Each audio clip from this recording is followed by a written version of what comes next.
Boa tarde.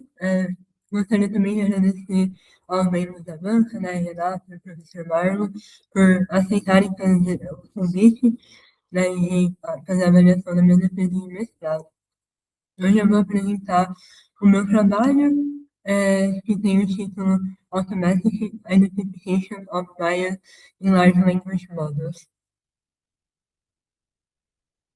Então, essa apresentação está dividida em 6 partes. Eu vou primeiro começar dando uma introdução do problema, falar um pouco da fundamentação teórica, e depois eu vou partir para as 3 etapas principais do projeto, que foram a construção do dataset, o modelo de classificação e o ranqueamento usando o sistema ELO, e por fim, as conclusões.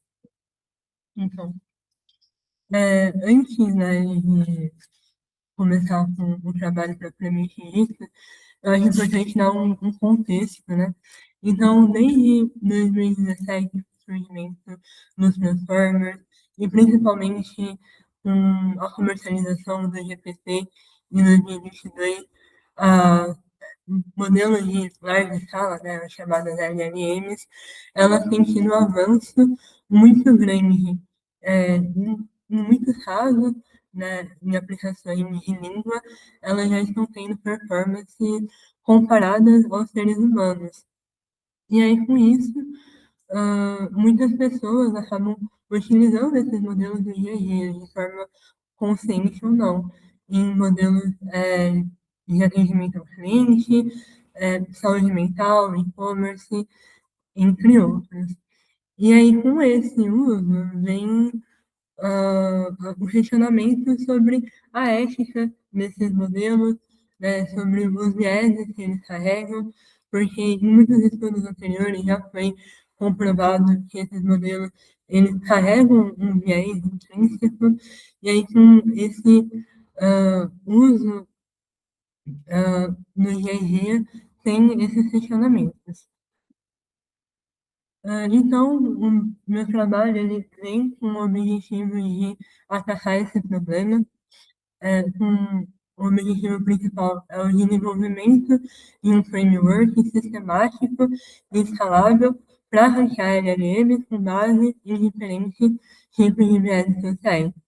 E aqui eu reforço a importância, né, do framework ele ser sistemático e escalável justamente pelo rápido surgimento de novos LLMs, né? Então, toda hora surge um modelo novo de uma empresa nova, isso faz com que a avaliação de viés ela precise ser dinâmica, né? Você não pode refazer toda a avaliação toda vez que um modelo novo surgir. Então, para dentro desses objetivos, né, esse trabalho tem 4 objetivos principais, que é, primeiro, construir um corpus anotado para a classificação de estereótipos, treinar um classificador de estereótipo para avaliar vieses nas continuações do modelo, ranquear as LLM em termos de viés utilizando o sistema ELO e realizar análise qualitativa no dataset anotado. E para alcançar esses objetivos, né, esse trabalho ele foi dividido em 3 grandes etapas. A primeira é a construção do dataset, que vai desde a criação do template, ah, geração de sentenças por LLM até a fase de anotação, o treinamento do modelo de estereótipo e a utilização, né, desse modelo como base para um ranqueamento com o sistema ELO. Agora, falando um pouco da fundamentação teórica, acho importante, né, começar definindo o que é viés. Então, a definição que a gente está usando é a definição de Praag e Boltzmann, que é um efeito causal direto considerado injustificado.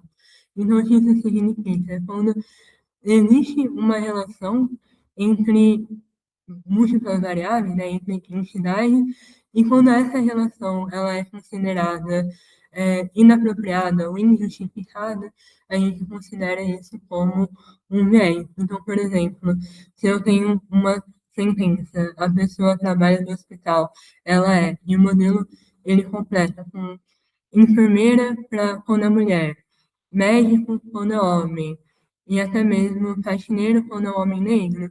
E isso é uma associação que a gente considera indesejada, então a gente fala que esse modelo ele carrega viés.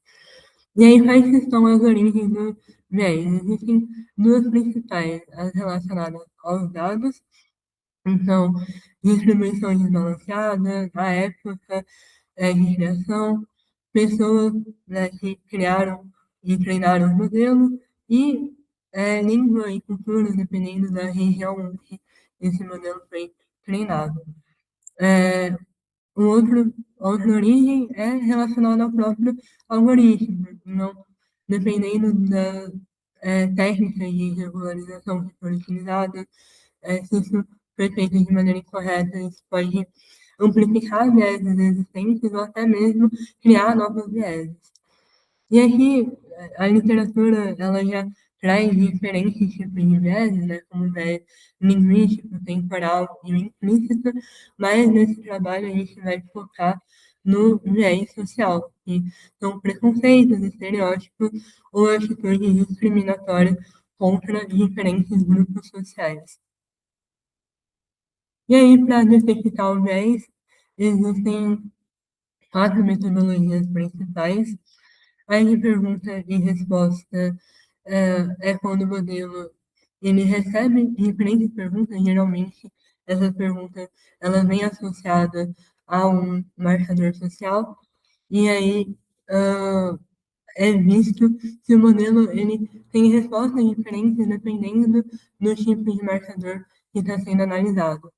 Os de personas é quando o modelo ele assume uma persona pode ser, por exemplo, um homem idoso, uma criança, né, ele assume uma entidade, e aí o modelo ele pode tanto responder a pergunta quanto completar a sentença, e é avaliado se o modelo ele tem um favoritismo, né, dependendo da persona que ele está assumindo no momento. A associação de palavras, ela olha mais o espaço das ideias, né, para ver se existe uma associação entre duas entidades diferentes que a gente considera indesejadas. Então, por exemplo, se eu tenho a palavra engenheiro e estando mais associada com homem do que com mulher, isso pode ser considerado um viés.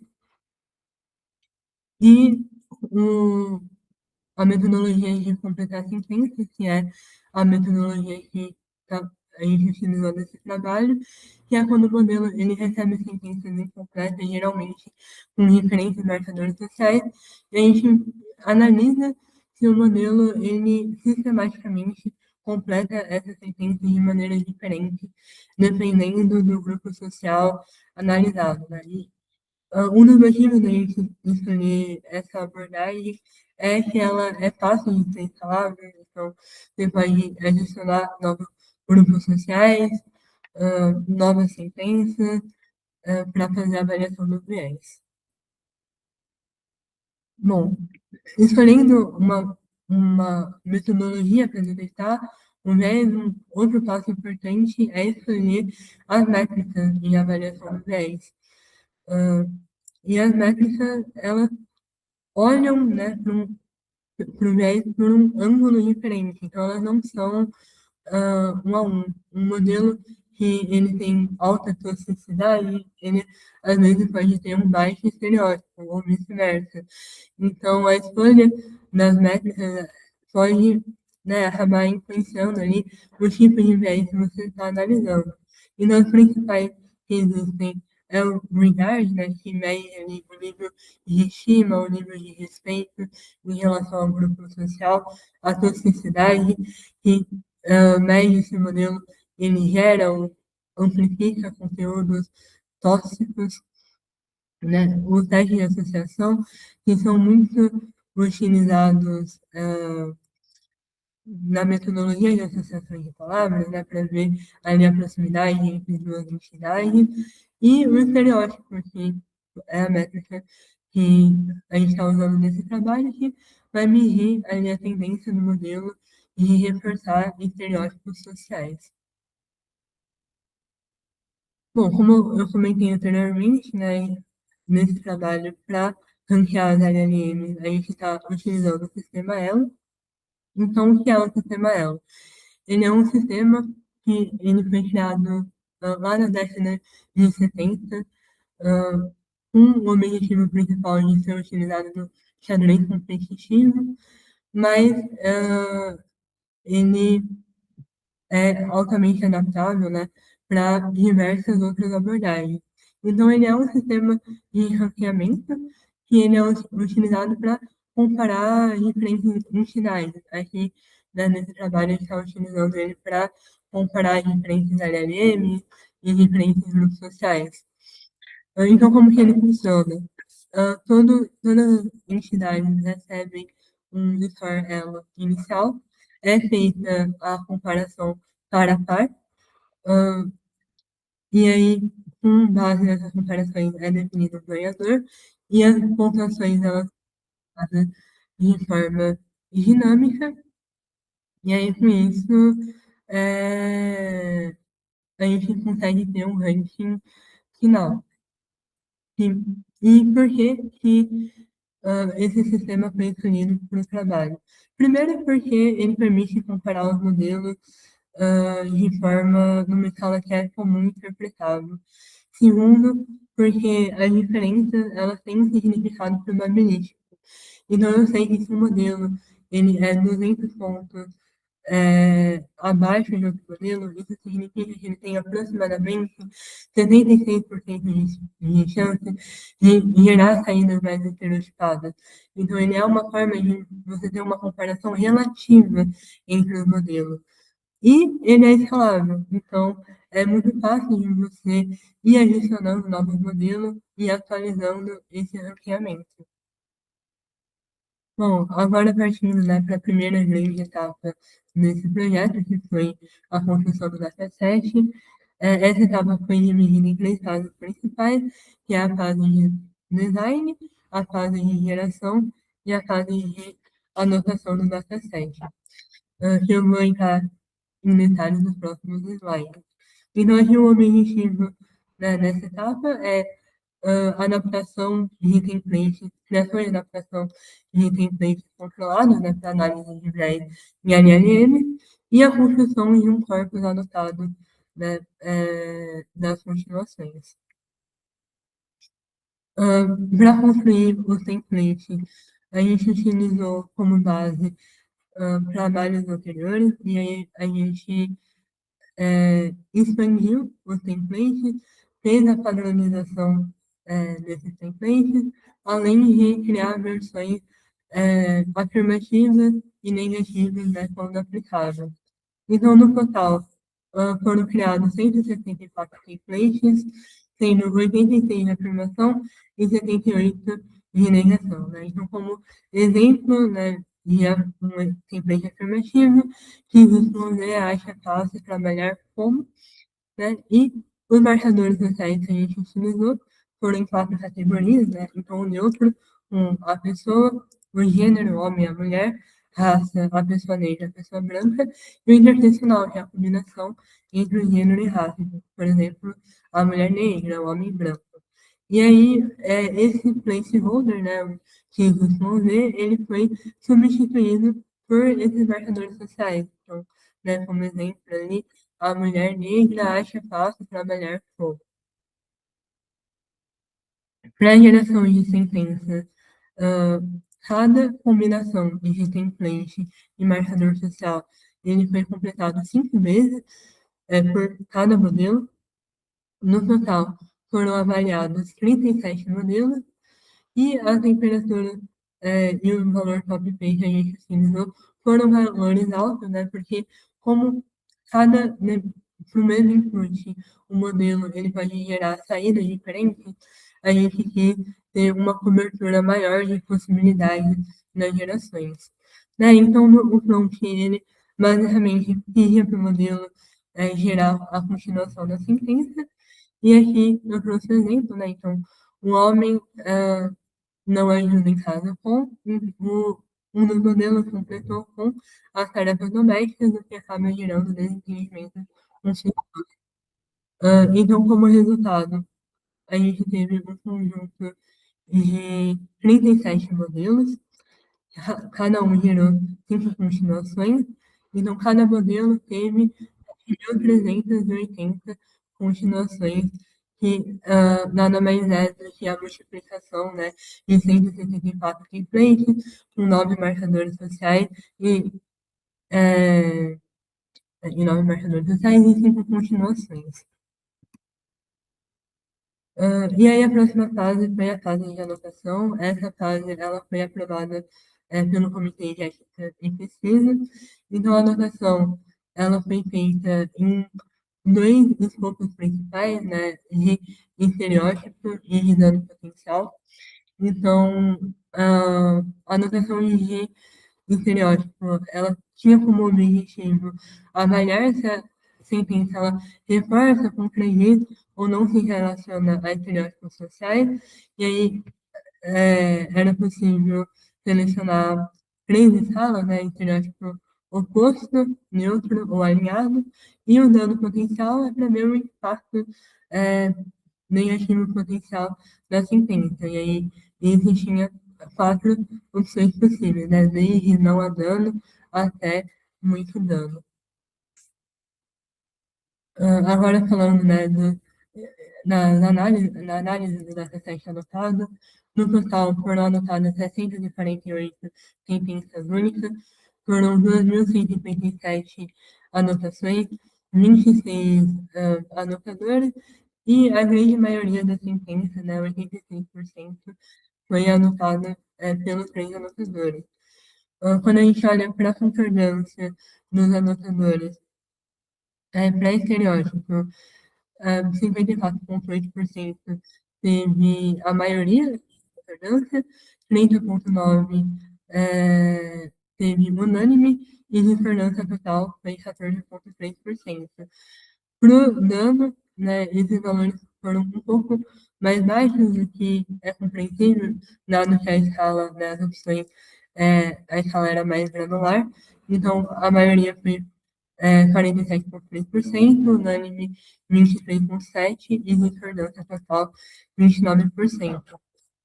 E aqui olhando para as distribuições do rótulo, para estereótipo, a gente teve um dataset desbalanceado, então a maioria das sentenças, né, 66%, elas estavam alinhadas com o estereótipo. Para dano, aproximadamente metade das sentenças estavam sem dano e a outra metade com dano, sendo que a maioria das sentenças com dano, elas estavam com pouco ou dano moderado. Um outro achado, né, relevante é que os marcadores das pessoas negras, os marcadores interseccionais, eles acabam aparecendo com mais frequência em conteúdos estereotipados e danosos. Agora, falando do modelo de classificação, é, né, a construção e avaliação do modelo, ela foi feita em 4 etapas principais. Então, no início, a gente fez uma exploração com diferentes configurações, diferentes tipos de modelo. Com o resultado dessa exploração inicial, a gente selecionou alguns modelos para fazer um ensemble, né, um stack com um metamodelo, para ver se, né, utilizar uma combinação de modelos ajudava a melhorar o score. Os melhores modelos, tanto o single quanto o stacking, eles foram selecionados para uma avaliação mais rigorosa. Isso porque, como a gente tem diversos modelos e eles tiveram resultados semelhantes, pode ter um viés de seleção. Então, a gente fazer essa avaliação mais rigorosa para ajudar a desenvolver um melhor modelo. Então, dentro dessa avaliação, a gente também fez um tuning do threshold, né? Essa avaliação foi feita com o NetSCV, né? E aí, a partir disso, a gente selecionou o melhor modelo, fez a avaliação nele e o repeat no dataset completo. E aí, a gente utilizou esse modelo para prever novas sentenças.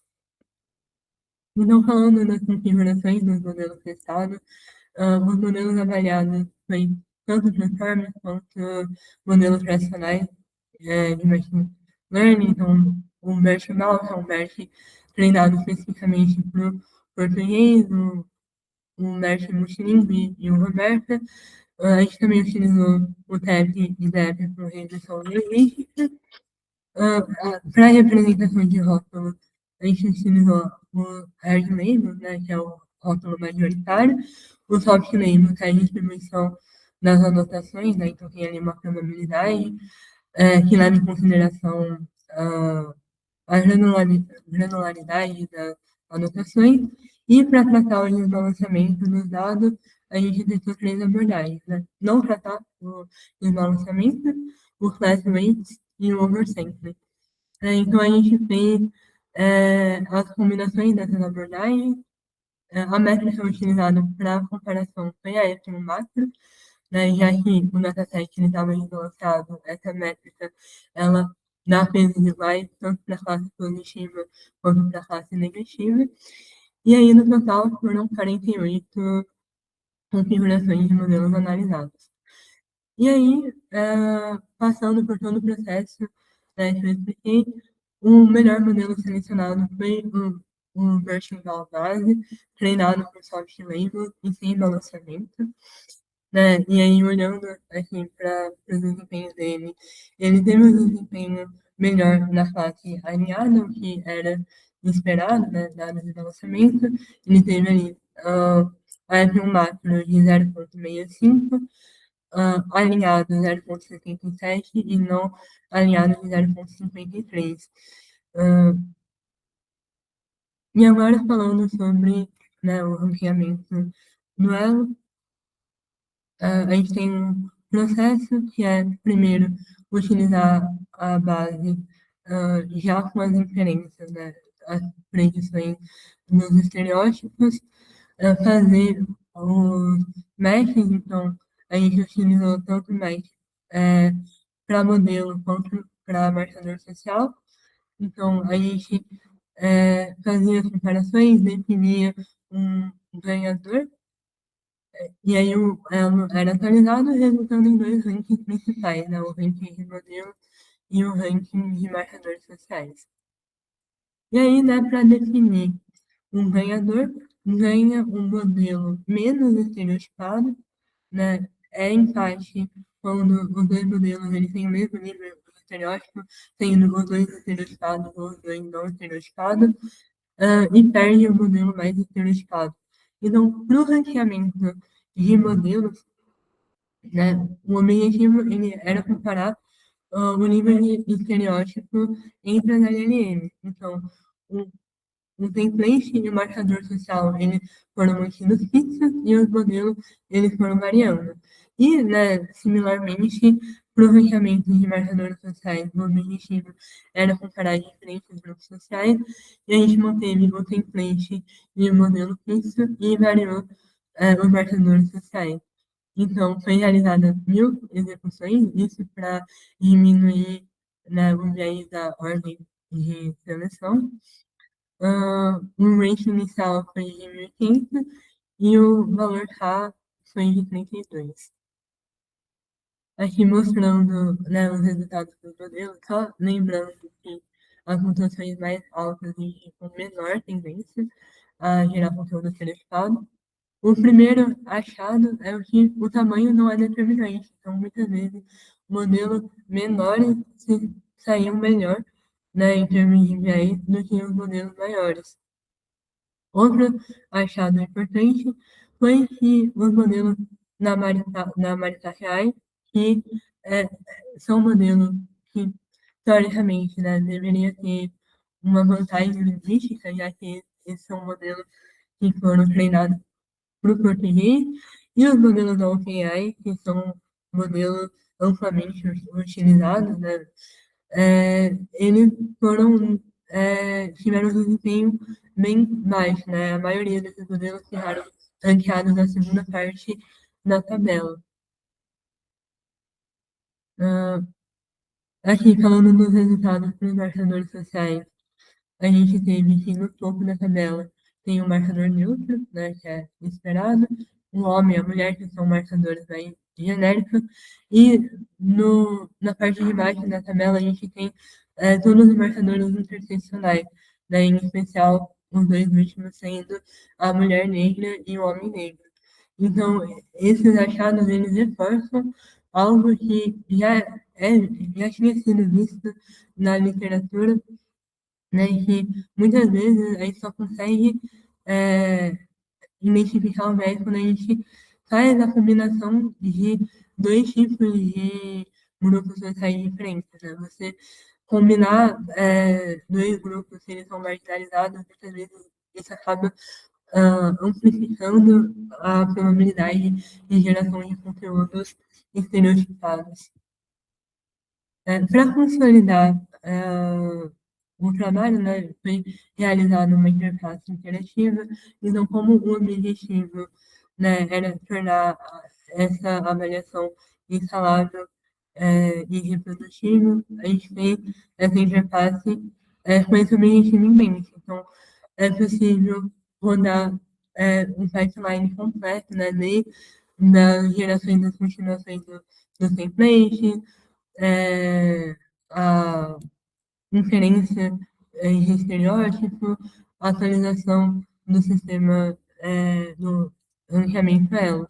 Além disso, é, essa é uma interface modular, né? Então, se no futuro quiser adicionar outros tipos de modelos, né, para avaliar outras métricas de viés, isso também é possível sem ter que refazer o experimento do zero, né? Então, essa era a ideia principal.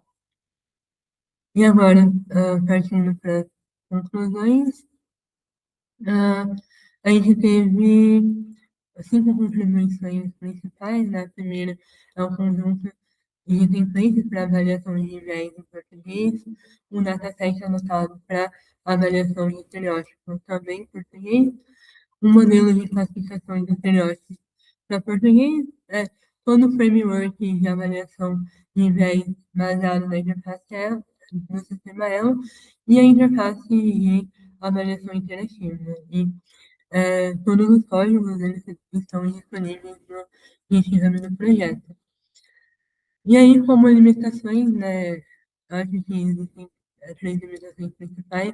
A primeira é a própria classificador de estereótipo, porque ele teve um desempenho limitado justamente pela subjetividade da tarefa. Né? O dano que ele foi anotado, mas ele acabou não sendo utilizado nem para fazer o treinamento do modelo, nem para fazer o ranqueamento do sistema ELO, e o escopo que ficou restrito ao português e aos marcadores que a gente resolveu utilizar, né, que foi o de gênero e raça e né, a própria metodologia que a gente usou, que foi as de continuações. Então, tendo esse visto, né, o trabalho futuro, o mais iminente é treinar um classificador e calcular o score elo para Nano, expandir os marcadores sociais, então talvez usar marcadores de regionalidade, entre outros, e realizar análise para outros idiomas e talvez até avaliar o viés linguístico, né, que é um outro paradigma de avaliação de viés. Então é isso. Obrigada. Muito bom, Fer. Deixa eu ver o tempo. Temos plateia aqui. Muito bom, muito bom. Obrigada, Fernanda.